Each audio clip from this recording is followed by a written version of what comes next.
그것은 바로 가장 먼저 죽은 사람들이 희망을 버렸던 비관론자들이 아니라 낙관주의자들이었다는 사실입니다. 당신의 인생의 불안을 평안으로 김필수입니다. 많은 성공자들이 인생에서 성공할 수 있는 방법으로 긍정적인 사고에 대해서 이야기합니다. 하지만 긍정적인 사고에는 큰 함정이 숨어 있습니다. 영국 런던의 정치경제대학교 연구 결과에 따르면 비관론자들보다 낙관론자들이 더 낮은 성과를 내는 경우가 많다고 합니다.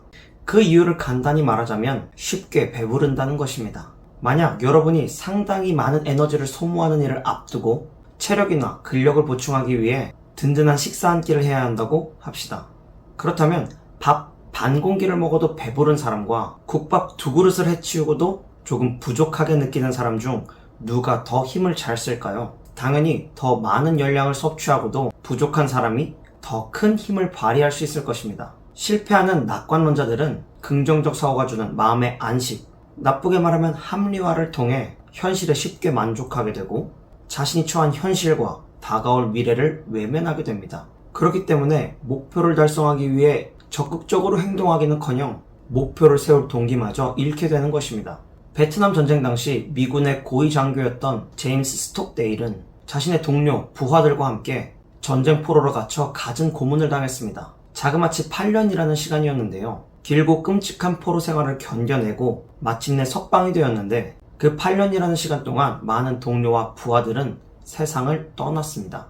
그런데 사망자들을 조사한 후 의아한 점이 있었는데요. 그것은 바로 가장 먼저 죽은 사람들이 희망을 버렸던 비관론자들이 아니라 낙관주의자들이었다는 사실입니다. 올해는 풀려날 수 있겠지. 크리스마스 전에는 가족의 품으로 돌아갈 수 있겠지. 라는 긍정적인 생각을 끊임없이 하던 낙관론자들은 희망이 계속 좌절되자 결국 삶에 대한 희망도 저버리게 된 것입니다. 인간의 특성이 얻지 못한 것보다 가진 것을 빼앗긴 것에 더 큰 스트레스를 받게 되는 것처럼 애초에 희망을 가지지 않는 자들보다 희망을 빼앗긴 자들이 더 참을 수 없는 고통을 받게 된 것입니다. 이 사건을 계기로 생겨난 스톡데일 패러독스는 미래에 대한 희망을 가지되 현재 직면한 문제들을 냉정하게 직시하고 판단해야 하는 것을 보여주고 있습니다. 당연하게도 모든 긍정적인 사고가 부정적인 결과로 이어질 수는 없습니다. 긍정적인 사고방식이야말로 모든 성공의 시작이고 단서입니다.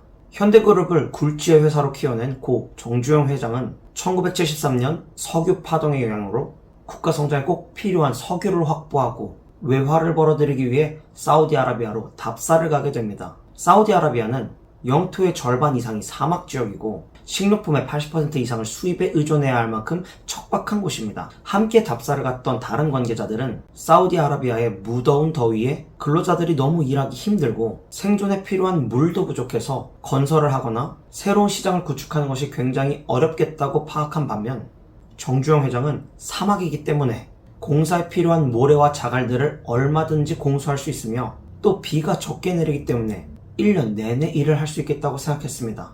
물은 배로 실어 나르면 되고 낮에 더우면 밤에 일하면 된다고 이야기했습니다. 결국 정주영 회장은 그 당시 기술로는 불가능했던 주베일 항만공사 계약을 성사시킴으로 대한민국의 중동 진출을 성공적으로 이끌었습니다. 이 일화에서 가장 중요한 것은 성공하는 긍정적 사고란 아무런 근거 없는 망상이 아니라 편견 없이 문제를 정확히 인식하고 실패가 아닌 성공 가능성에만 초점을 맞춘 사고라는 것입니다. 우리가 그런 사고를 하기 위해서는 문제를 정확히 인식하는 것이 굉장히 중요한데요. 그런 능력을 기르는 단서는 오히려 비관론자들에게서 찾을 수 있었습니다. 매사에 부정적인 태도로 이를 바라보는 그들은 대부분 불평불만으로 가득 차 있고 이를 추진해 나가기보다는 비판적인 사고를 이용해 문제점을 파악하는 것에 집중합니다.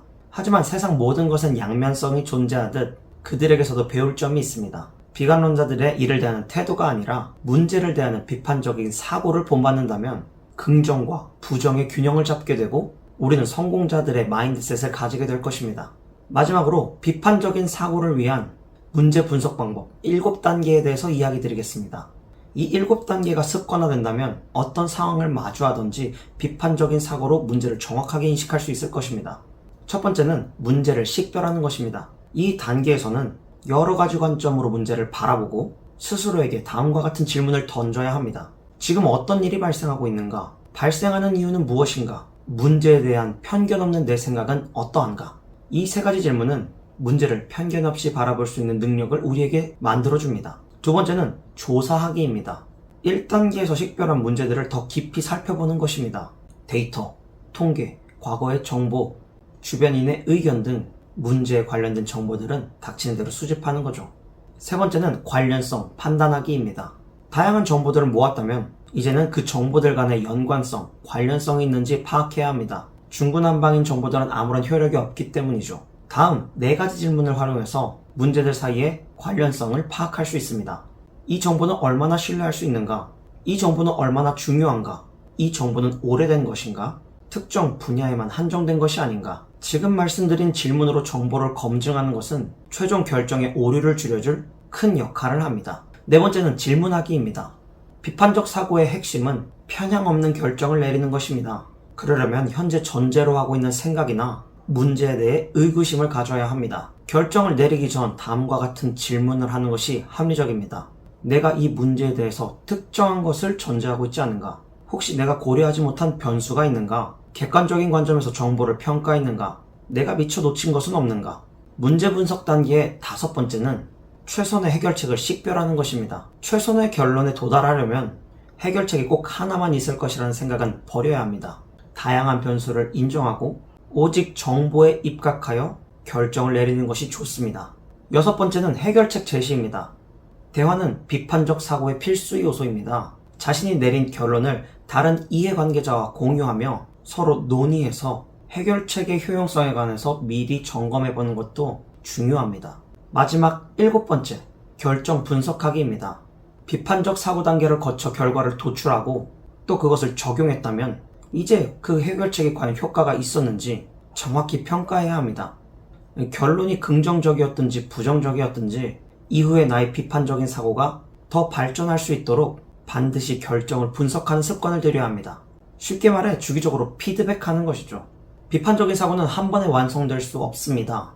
계속해서 반복할 때 중요성을 느끼게 될 것이고 그 경험들이 쌓여 습관적으로 문제를 분석할 수 있게 될 것입니다. 사람은 감정적인 결정에 의해 일을 많이 그르칩니다. 모든 크리티컬한 실수들은 감정적인 선택에서 기인하죠.